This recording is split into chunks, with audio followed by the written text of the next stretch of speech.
Il vaut mieux casser des côtes en effet que laisser quelqu'un mourir, parce que si on fait rien, il faut mourir. Hein, donc.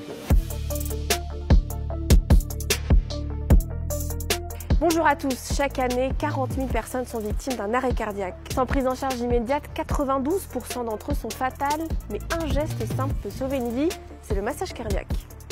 Bonjour. Bonjour. Merci de nous accueillir. Ravi de vous accueillir. Imaginons concrètement, demain je suis dans la rue, je vois quelqu'un faire un malaise, à quel moment je me dis il faut que je fasse un massage cardiaque? Écoutez, je vais vous montrer avec mon collègue, ce sera beaucoup plus concret, je t'invite à t'allonger par terre. Là, ce qu'on va faire en premier temps, ça va être tester la conscience de la victime. Question simple.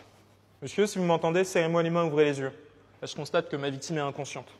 Là, je vais faire ce qu'on appelle la libération des voies aériennes. En fait, ça va faciliter justement la respiration de ma victime. Je vais me replacer au niveau de la tête de la victime. Je vais passer ma main au niveau du front, 2 doigts en crochet sous le menton, ainsi qu'un pouce. Je vais basculer la tête prudemment en arrière. Je vais ouvrir la bouche de la victime. Je vais observer s'il n'y a pas d'objet ni de corps étranger à l'intérieur. Là, je vais rapprocher mon oreille à proximité afin d'entendre s'il y a quelconque bruit. Là, avec mon regard, je me projette au loin au niveau du torse de la victime, essayer de constater s'il y a un soulèvement thoracique. C'est-à-dire en fait si elle respire. Tout à fait. Et en fait, ça, je vais le regarder sur 10 secondes. Dès lors que je n'aurai qu'un mouvement respiratoire sur 10 secondes, à ce moment-là, je considère que ma victime a un arrêt cardio-respiratoire.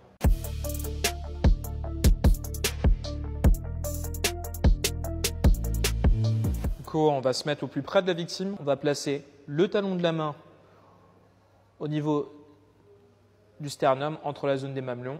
On enlève tous les vêtements? Le but mieux, c'est en effet d'enlever tous les vêtements pour être le plus efficace possible. Là, je vais mettre mes 2 doigts en crochet, les soulever légèrement. Je vais mettre ma ligne d'épaule au-dessus du torse de la victime. Et là, je vais verrouiller mes coudes.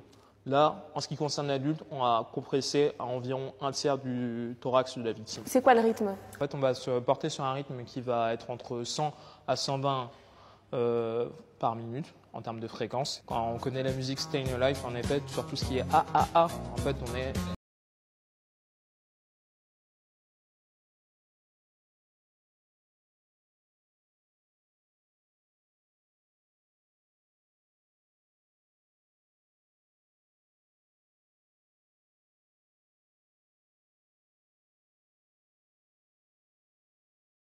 Écoutez, si on est plusieurs, à ce moment-là, on commence le massage cardiaque, on invite notre ami à appeler le 18 ou le 15.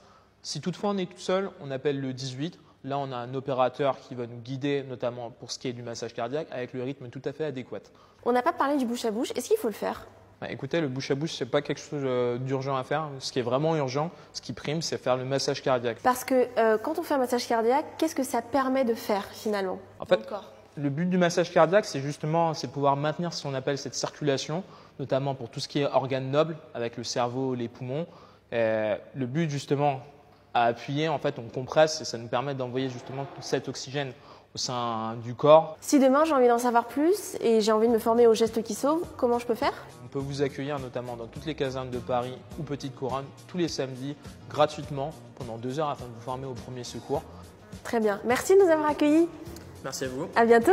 Merci d'avoir regardé Cœur sur vous. N'hésitez pas à partager cette vidéo et moi je vous dis à très vite.